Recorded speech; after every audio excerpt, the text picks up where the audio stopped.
తెలంగాణలోని రైతులు రాష్ట్ర ప్రభుత్వం పెట్టుబడి సాయం కింద అందించే రైతు భరోసా నిధుల కోసం ఎదురుచూస్తున్నారు.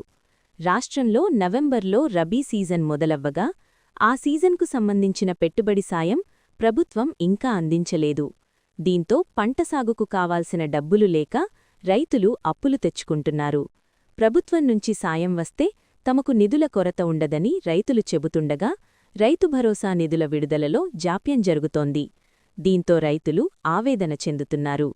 ఈ క్రమంలో తెలంగాణ రైతులు ఎప్పుడెప్పుడా అని ఎదురుచూస్తున్న రైతు భరోసా నిధుల విడుదలకు ఎట్టకేలకు ముహూర్తం ఫిక్స్ అయినట్లు తెలుస్తోంది. ఈ రోజు నుంచి అకౌంట్లోకి రైతు భరోసా నిధులను సంక్రాంతి పండగ సందర్భంగా ఇవ్వాలని తెలంగాణ ప్రభుత్వం తొలుత భావించింది. జనవరి 13 నుంచి జమ చెయ్యాలని తొలుత నిర్ణయించింది. పండక్కి ఇవ్వడం వల్ల రైతుల ఆనందం రెట్టింపవుతుందని అనుకుంది. ఈ మేరకు సంక్రాంతికల్లా నిధులు జమ చేస్తామని వ్యవసాయ శాఖ మంత్రి తుమ్మల నాగేశ్వరరావు కూడా ప్రకటించారు. కాని కొన్ని కారణాల వల్ల నిధుల విడుదల ఆలస్యమవుతోంది. తాజా సమాచారం ప్రకారం జనవరి చివరి వారంలో రైతు భరోసా నిధులు ప్రభుత్వం విడుదల చేయనున్నని సమాచారం.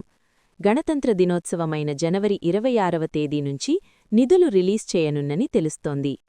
ఈసారి రైతు భరోసా పథకంలో కోతల విధింపునకు ప్రభుత్వం సిద్ధమైంది.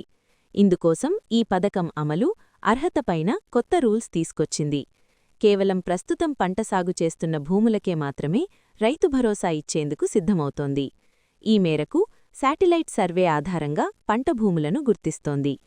శాటిలైట్ సర్వే వల్ల రైతు భరోసా నిధుల విడుదలలో జాప్యం జరుగుతోంది.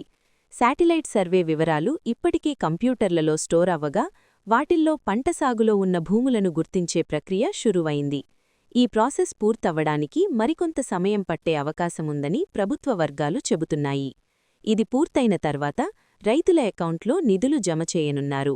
ఎకరానికి 6,000 రూపాయల చొప్పున ఇవ్వనున్నారు.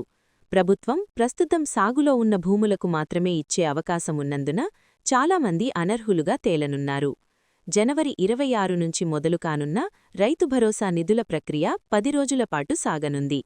ఇప్పటికే ఎంత నిధులు అవసరమవుతాయనేది ప్రభుత్వం అంచనా వేస్తోంది. అందుకవసరమైన నిధులు విడుదల చేయాల్సిందిగా ఆర్థిక శాఖను సీఎం రేవంత్ రెడ్డి ఆదేశించారు.